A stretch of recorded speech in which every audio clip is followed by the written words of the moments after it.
Hello दोस्तों, स्वागत है आपका एक और नए वीडियो में। और यह वीडियो आपका थर्ड चैप्टर का है, लॉ ऑफ मोशन का। ठीक है, तो और मैं आपको पहले एक रिकॉल करा देता हूँ। स्टार्टिंग में हम सभी ने दो चैप्टर कंप्लीट कर लिया। एक सबसे पहला था न्यूक्लियर फिजिक्स।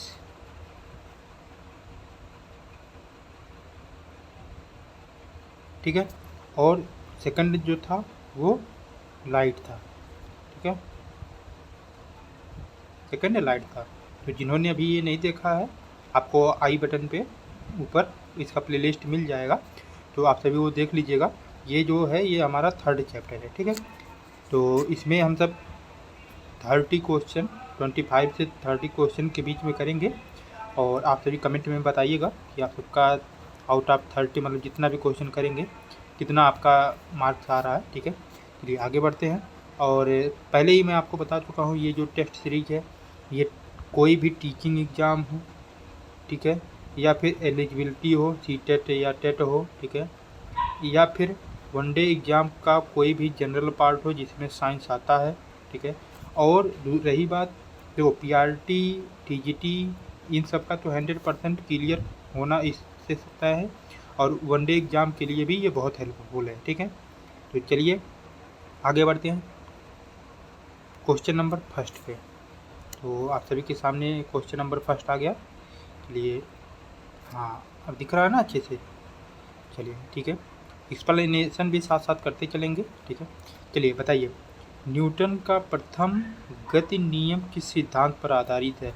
ये बहुत इम्पोर्टेंट क्वेश्चन है, और जिन्होंने यदि डीएसएसबी पीआरटी का क्वेश्चन किया होगा उनको पता होगा कि ये क्वेश्चन डीएसएसबी का है।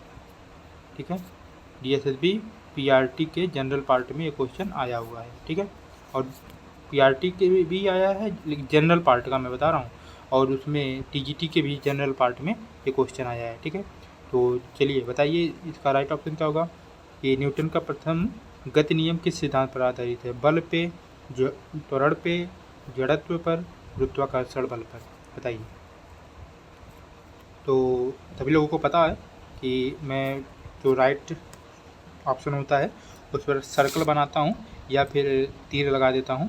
ठीक है, तो आप सभी देखती है और बातों को भी सुनेंगे तो भी आपको आंसर पता चल जाएगा। ठीक है, इसका जो राइट ऑप्शन होगा ऑप्शन नंबर सी, जड़त्व पर। इसीलिए आपको पता होगा जड़त्व की वजह से ही बहुत इसमें एग्जाम्पल भी दिया गया है कि कोई वस्तु यदि विराम अवस्था मतलब न्यूट्रल अवस्था में है तो न्यूट्रल रहेगा, और मोशन की अवस्था में है तो मोशन रहेगा, जब तक उस पर कोई एक्सटर्नल फोर्स अप्लाइड ना किया जाए।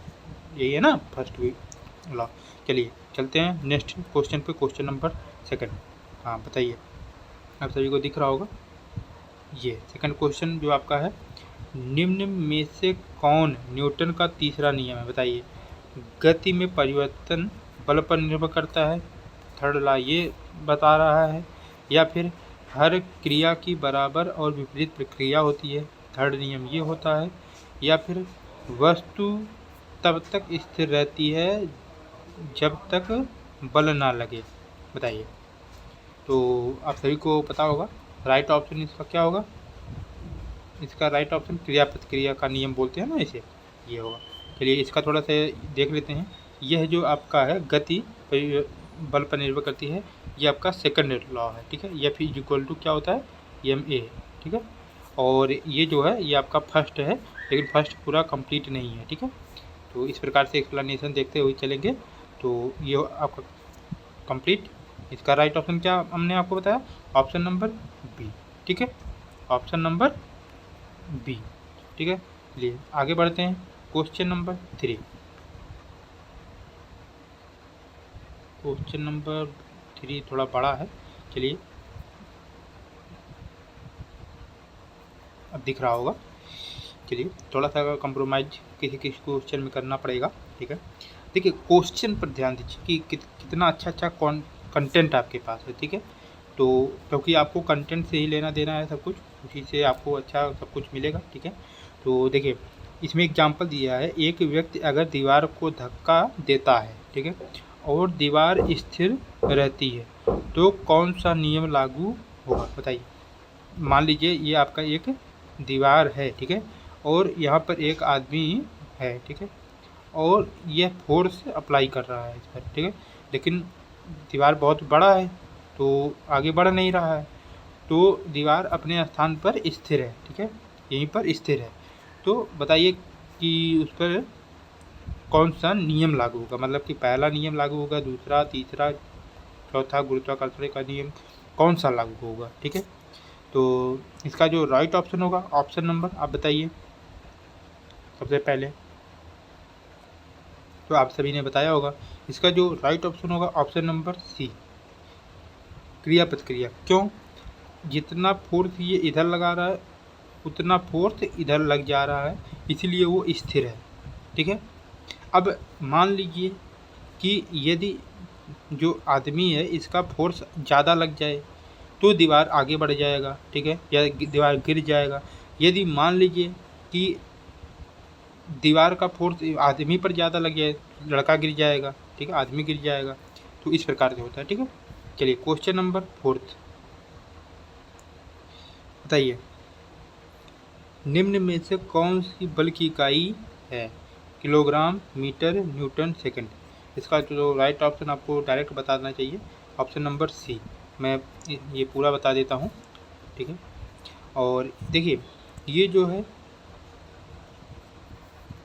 ये आपका ये मॉस का है, द्रव्यमान का है, ठीक है, ये डिस्टेंस का है,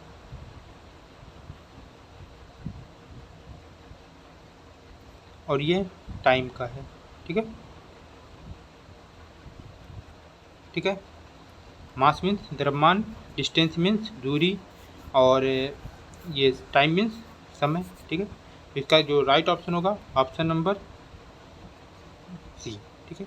चलिए आगे बढ़ते हैं क्वेश्चन नंबर 5 पे। बताइए, यदि किसी वस्तु पर 0 बल लगे तो क्या करेगी? बताइए, 0 बल लग रहा है, बताइए, रुक जाएगी, एक समान गति से चलती रहेगी, घूमती रहेगी, ऊपर उठेगी, ये बताइए। 0 बल लग रहा है, ये ध्यान दीजिएगा।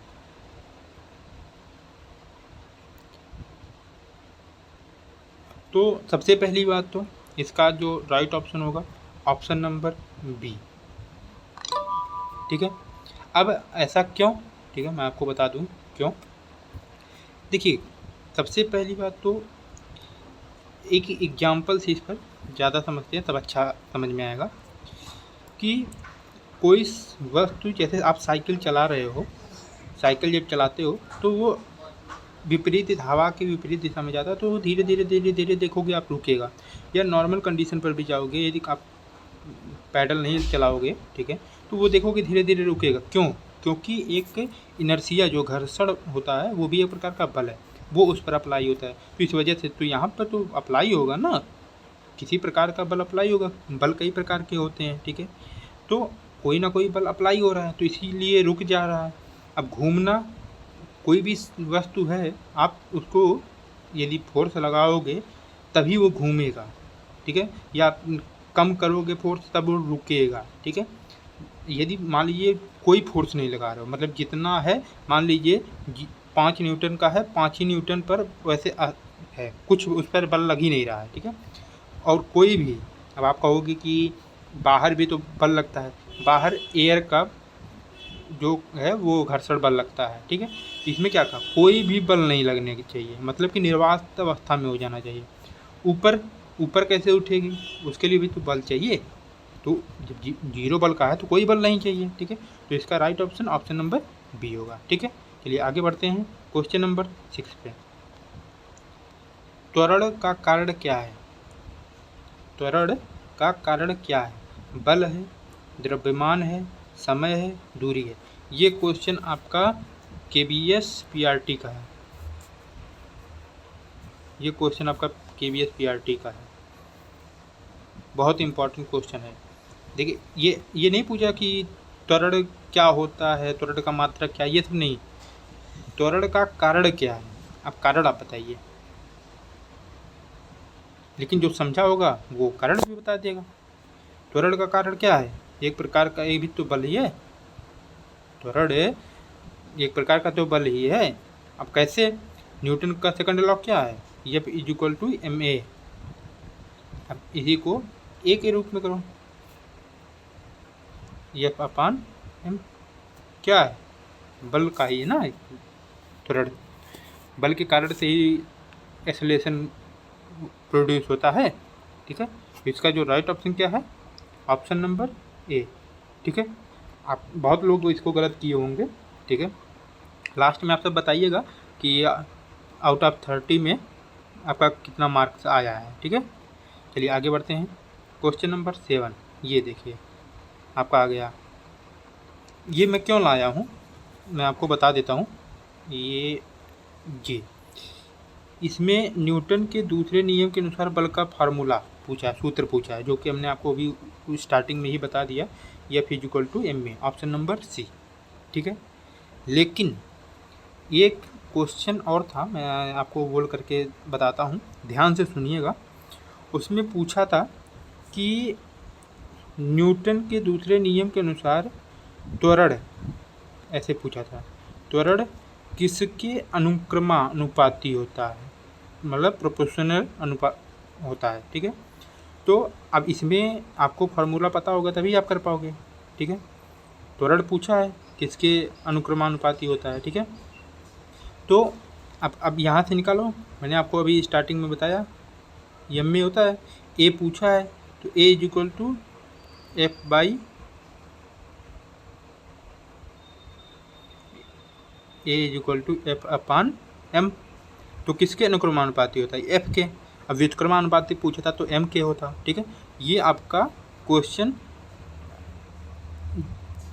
DSSB में इस प्रकार से बना है। ठीक है, ये DSSB में इस प्रकार से बना है। ठीक है, और वैसे जो इससे ऊपर वाला क्वेश्चन था, क्वेश्चन नंबर 6, वो KBS का था। ठीक है, चलिए आगे बढ़ते हैं। क्वेश्चन नंबर 8 बताइए। 8th क्वेश्चन क्या है? रॉकेट किस सिद्धांत पर कार्य करता है? न्यूटन के पहले लॉ पर, न्यूटन के दूसरे नियम पर, सेकंड लॉ पर, और न्यूटन के तीसरे नियम पर, गुरुत्व नियम पर। बताइए।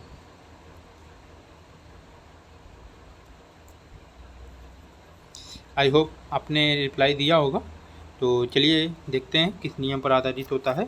तो जो रॉकेट सिद्धांत है ये थर्ड लॉ पर आधारित होता है। ठीक है, ये आपका थर्ड लॉ पर आधारित होता है। ठीक है, अब आपको पता होगा रॉकेट लॉन्च किया जाता है तो कितना ज़्यादा गैस प्रोड्यूस होता है, यही गैस अपोजिट फोर्स लगाता है, इसलिए रॉकेट ऊपर जाता है। ठीक है, तो ये तो सिंपल सा है, आप कॉन्सेप्ट एकदम तैयार कर लोगे तो आपको खुद ही पता चल जाएगा। ठीक है, आगे बढ़ते हैं क्वेश्चन नंबर 9 पे। ये बताइए, ये आपका क्वेश्चन बहुत इंपॉर्टेंट क्वेश्चन है। ठीक है, ये आपका UP TGT का क्वेश्चन है। ठीक है, जो थ्योरी से रिलेटेड है। ठीक है, चलिए बताइए। गाड़ी का अचानक रुकने पर यात्री आगे क्यों झुकता है? गुरुत्व के कारण, जड़त्व के कारण, घर्षण के कारण, त्वरण के कारण। बताइए, इसका राइट ऑप्शन क्या होगा?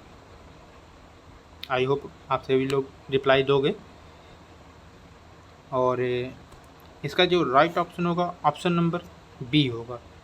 मैंने बोला ना कि जब तक कोई एक्सटर्नल फोर्स अप्लाई ना किया जाए तब तक कोई भी वस्तु अपनी स्थिति को नहीं बदलता।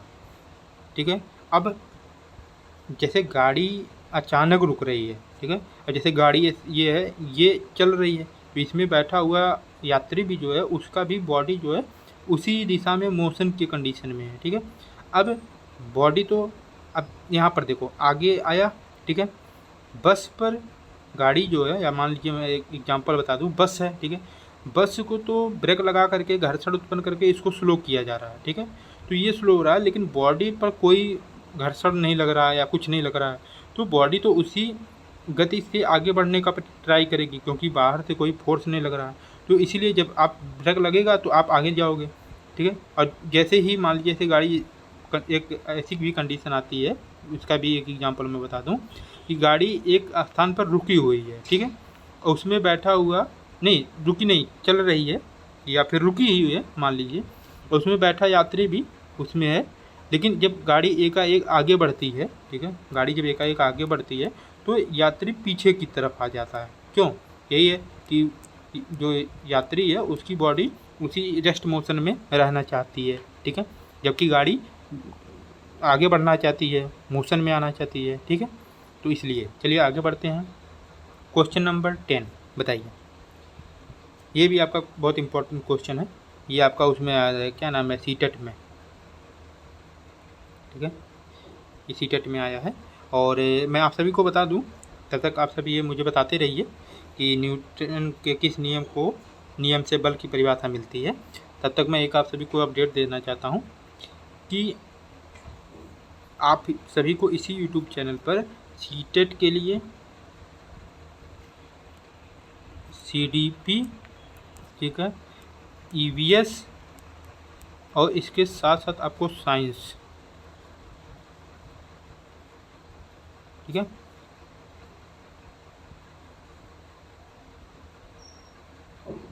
ठीक है, साइंस सब्जेक्ट से रिलेटेड जितना कुछ भी रहेगा आपको यहीं पर प्रोवाइड किया जाएगा, आपको कहीं पर जाने की ज़रूरत नहीं पड़ेगी। लेकिन ये ध्यान दीजिए, सब्जेक्ट केवल साइंस का ही रहेगा, ठीक है।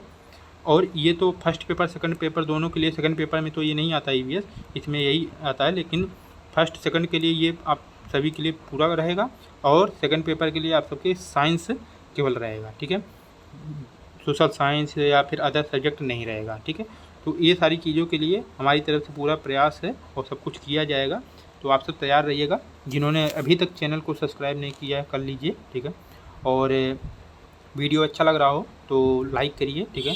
और जो 2 चैप्टर ऑलरेडी फिनिश हो गए हैं तो उनका प्लेलिस्ट आपको डिस्क्रिप्शन बॉक्स में मिल जाएगा, आई बटन पर भी आपको दिख रहा होगा, ठीक है। चलिए आगे बढ़ते हैं। न्यूटन के किस नियम से बल की परिभाषा मिलती है, ठीक है। देखिए मैं एक और बात आपको बता दूं, जब मैं क्वेश्चन पढ़ता हूं तो आप देखोगे कि बहुत स्लो पढ़ता हूं। क्यों? क्योंकि उससे समझ में आता कि पूछा क्या। अब डायरेक्ट मैं बोल दूं न्यूटन के किस नियम से बल की परिभाषा मिलती है, वो नहीं समझ पाओगे, ठीक है। आपको ये पढ़ोगे तो भूल जाओगे, तो आराम से पढ़ो, ठीक है। न्यूटन के किस नियम से बल की परिभाषा मिलती है बताइए। पहले नियम से मिलती है या फिर दूसरे नियम से मिलती है या तीसरे, या इनमें से कोई नहीं है, बताइए। तो राइट ऑप्शन इसका क्या होगा? दूसरा नियम। कौन सा नियम? F=ma, ठीक है। चलिए आगे बढ़ते हैं। और आप सभी के लिए मैं बता दूं कि हर एक चैप्टर टॉपिक वाइज आपका सब कुछ चलेगा, ठीक है। हर टॉपिक से, चाहे वो बायोलॉजी हो और या फिर साइंस में केमिस्ट्री हो, फिजिक्स हो, कुछ भी हो, ठीक है।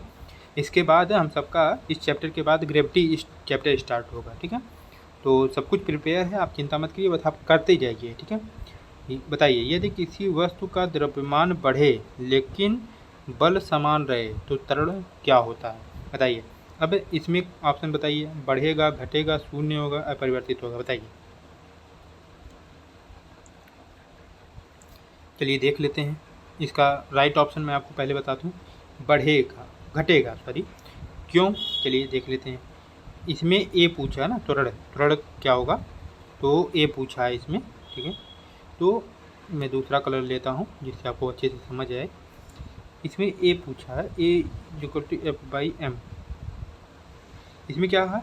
द्रव्यमान बढ़े, मतलब ये बढ़े तो इसका मतलब ये अपोजिट रिलेशन है, तो ए घटेगा। और ये आपका 0 है, तो इसका मतलब यम द्रव्यमान जो है बढ़ रहा है, तो इसी वजह से जो एक्सेलरेशन है, जो त्वरण है, वो घटेगा, ठीक है। यही आपका सिंपल सा एक फार्मूला है, ठीक। चलिए आगे बढ़ते हैं। नए क्वेश्चन है, क्वेश्चन नंबर 12 पे बताइए। किसी वस्तु पर कार्यरत शुद्ध बल को क्या कहते हैं? संतुलित बल कहते हैं, असंतुलित बल कहते हैं, गुरुत्व बल कहते हैं, घर्षण बल कहते हैं, बताइए।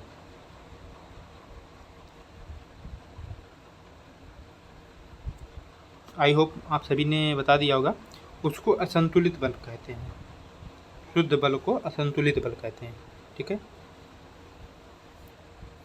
असंतुलित बल तो आपको लैंग्वेज सिर्फ समझ में आ रहा होगा असंतुलित बल क्या है, ठीक है। जो संतुलित में नहीं है मतलब कि इधर उधर हो रहा है, ठीक है। चलिए आगे देखते हैं क्वेश्चन नंबर 13 जी। ये बताइए गति में परिवर्तन के लिए आवश्यक है जड़त्व आवश्यक है, बल आवश्यक है, द्रव्यमान आवश्यक है या घर्षण, बताइए। आई होप आप सभी ने रिप्लाई दे दिया होगा, ठीक है। चलिए देखते हैं इसका राइट ऑप्शन क्या होगा। ऑप्शन नंबर बी, ठीक है। राइट ऑप्शन इसका ऑप्शन नंबर बी होगा, ठीक है। चलिए आगे बढ़ते हैं क्वेश्चन नंबर 14 पे। गुरुत्व बल का उदाहरण है, ये बताना आपको, बताइए गुरुत्व बल का क्या उदाहरण है। गेंद का ऊपर जाना है, पंछी का उड़ना है, सेब का नीचे गिरना है, ठीक है, चुंबक का आकर्षण है, ठीक है, बताइए। तो इसका राइट ऑप्शन क्या होगा, सेब का नीचे गिरना। इसी की वजह से आपका गुरुत्वाकर्षण का जो लॉ है वो भी आया था, आपको पता होगा। ग्रेविटी नीचे लगती है तो कोई भी वस्तु नीचे आएगा ना, ऊपर कैसे जाएगा। पक्षी उड़ रही है तो ऊपर जा रही है। चुंबक का आकर्षण वो उसकी एक प्रॉपर्टी है, ना कि वो आप चुंबक तो आपस में आकर्षण करता है ना, वो नीचे तो नहीं जाता। जब नीचे जिसकी वजह से जा रहा है वो आपका ग्रेविटी है, गुरुत्वाकर्षण है, ठीक है। तो देखो ये जो है अब आपका क्या है, ग्रेविटी मैंने बोला ना एक अलग टॉपिक ही है, उसमें और पूरा डिटेल में एक एक टॉपिक से सब कुछ आएगा। लेकिन ये जो है ये आपका बल की वजह से यहाँ से रिलेट कर दिया गया, ठीक है। तो चलिए आगे बढ़ते हैं क्वेश्चन नंबर 15, बताइए वस्तु पर बल नहीं लगने पर कैसा चलेगा, बताइए वह कैसा चलेगा, बताइए। वस्तु पर यदि बल नहीं लगाया जाए तो कैसा चलेगा।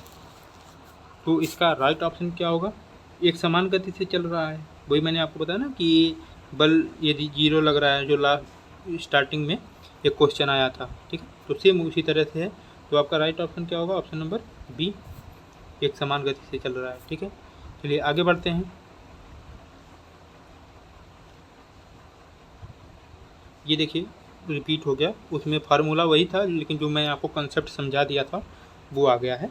बल और द्रव्यमान ज्ञात कीजिए यदि तो त्वरण कैसे निकाला जाए, फार्मूला वही आ गया है, ठीक है।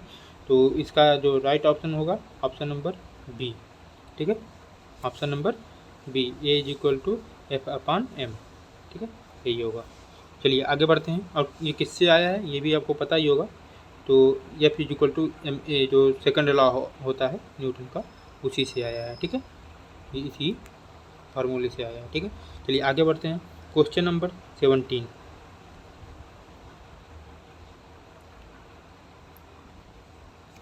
हवा से भरी गुब्बारा छोड़ने पर वह पीछे क्यों जाता है। ये क्वेश्चन आपका बहुत ही ज़्यादा इम्पॉर्टेंट है, ठीक है, और ये आपका PRT में इस बार आएगा, मुझे ऐसा लग रहा है, क्योंकि कई बार मैं देखा हूँ कि ये न्यूटन के लॉ से रिलेटेड एग्जाम्पल हमेशा आ रहे हैं, ठीक है। तो आएगा, समझ रहे हो। तो आप सब बताइए कि गुब्बारा छोड़ने पर वह पीछे क्यों जाता है, गुरुत्व की वजह से जाता है या फिर प्रतिक्रिया बल की वजह से, घर्षण से, हवा के कारण, बताइए।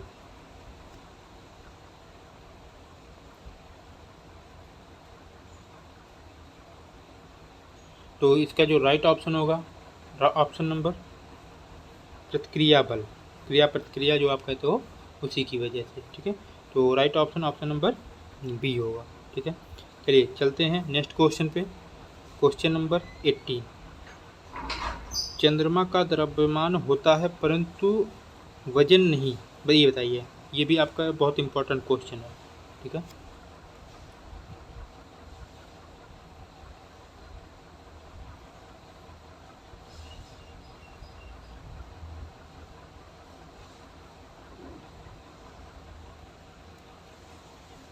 इसका जो राइट ऑप्शन आपका क्या होगा, वहाँ पर बल नहीं होता इस वजह से, वहाँ हवा नहीं होती, वहाँ गुरुत्व बल बहुत कम होता है, वहाँ कोई घर्षण नहीं होता। तो इसका राइट ऑप्शन ही आपका यही है जी, गुरुत्व बल नहीं बहुत कम होता है। कितना होता है, जो पृथ्वी के 1/6 के बराबर होता है, मतलब पृथ्वी का जितना है उसका 6वां हिस्सा होता है, छठा हिस्सा होता है। ठीक है, चलिए क्वेश्चन नंबर 19 पर चलते हैं। चलिए आप सभी को दिख रहा होगा, बताइए। एक कागज को झटके से खींचने पर नीचे रखा गिलास क्यों नहीं गिरता?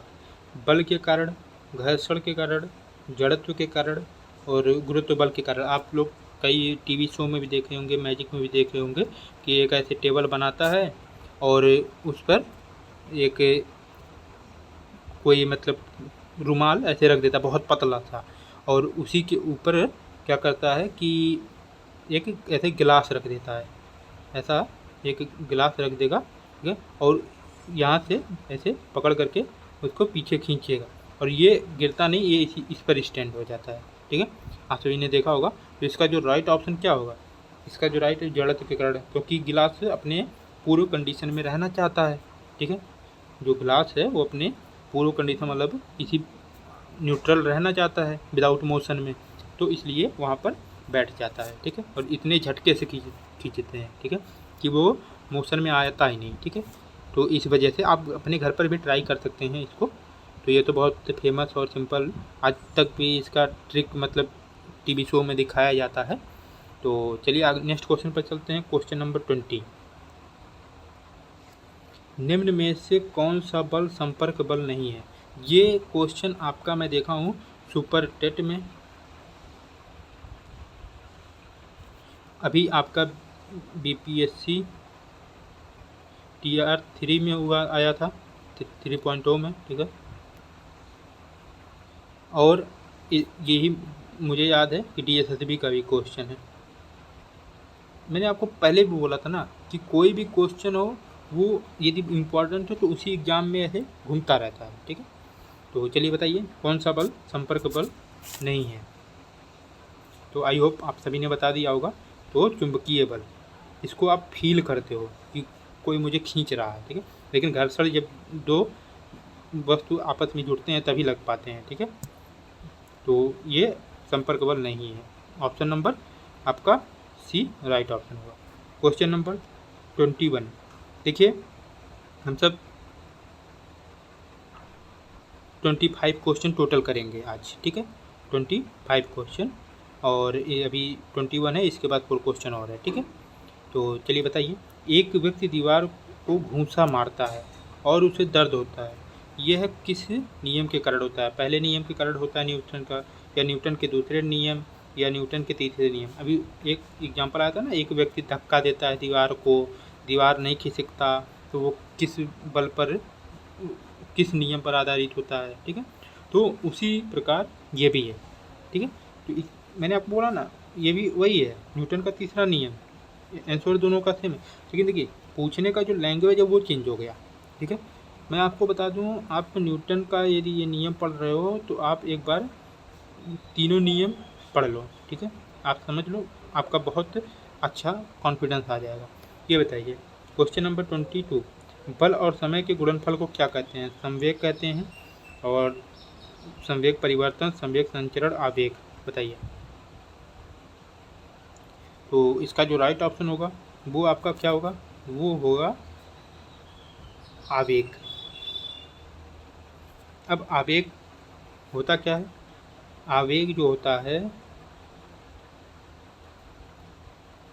इसी का मल्टीपल होता है, F का और T का, यही आपका। ठीक है, ये तो फार्मूला है, सभी को पता ही होगा, ये आपका फार्मूला है। ठीक है, चलिए आगे बढ़ते हैं क्वेश्चन नंबर 23 पे, बताइए। एक कार 60 किलोमीटर प्रति घंटा की गति से चल रहा है। ठीक है, 60 किलोमीटर प्रति घंटा, और अचानक ब्रेक लगने पर रुक जाता है, यह नियम दर्शाता है, बताइए।